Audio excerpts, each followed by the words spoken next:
Chairman of the State Parks Advisory Commission, would you come forward?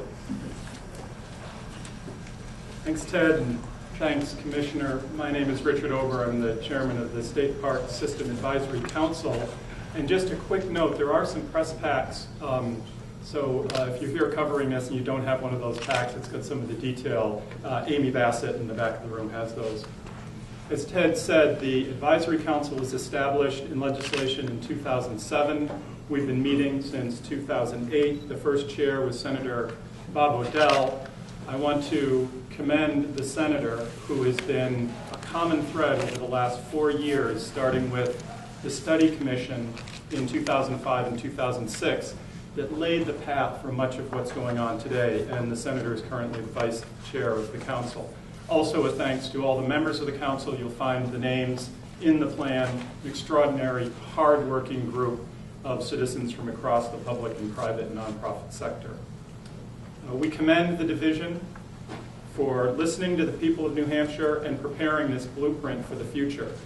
This document lays out the challenges and proposes a series of very tangible steps to help ensure that New Hampshire has the state park system that it deserves. Hundreds of New Hampshire citizens, legislators, and other friends of the parks have helped shape this plan. Our council looks forward to serving as a bridge between the division and those stakeholders as the plan gets put into action. I want to especially thank the friends groups, the nonprofits, the community groups who right now and for many years have been helping the state of New Hampshire take care of these parks. The park system is one of the areas that public-private partnerships come into life, and we were stunned and impressed when 15 of those groups came into this building a month ago and walked our council through everything that they are doing, thousands and thousands of volunteer hours to help take care of these parks. One of the primary challenges is to not become overly dependent on those volunteers, but to complement their work through both the operational and the financial recommendations in this plan. In July, our council adopted 5 findings. They're in the report, and they have guided the division as the division has drafted this plan. First and foremost, these are the crown jewels of New Hampshire.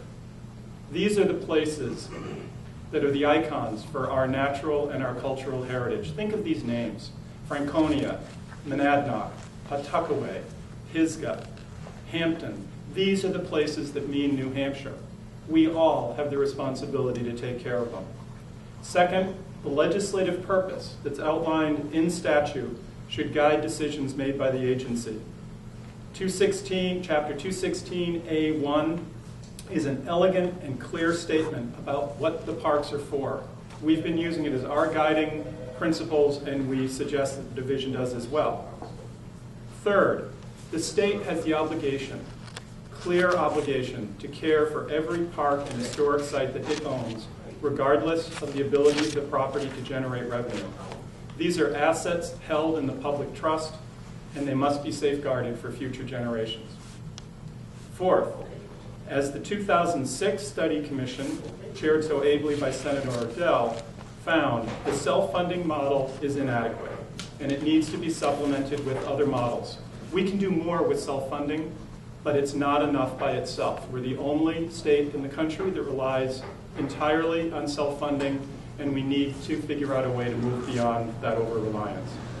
And finally, as the director has said, the division could be better at taking advantage of innovation and partnerships to increase the stewardship, to be more efficient and effective, and to generate more net income from some facilities and programs, even as they acknowledge that not all facilities will ever generate revenue. In short, this state park system needs both a more reliable and sustainable source of funding and a new approach to management. This plan sets us on a much clearer course to achieve those objectives, and we have confidence, great confidence, in Director Austin, Commissioner Ball, and their whole team to lead us there.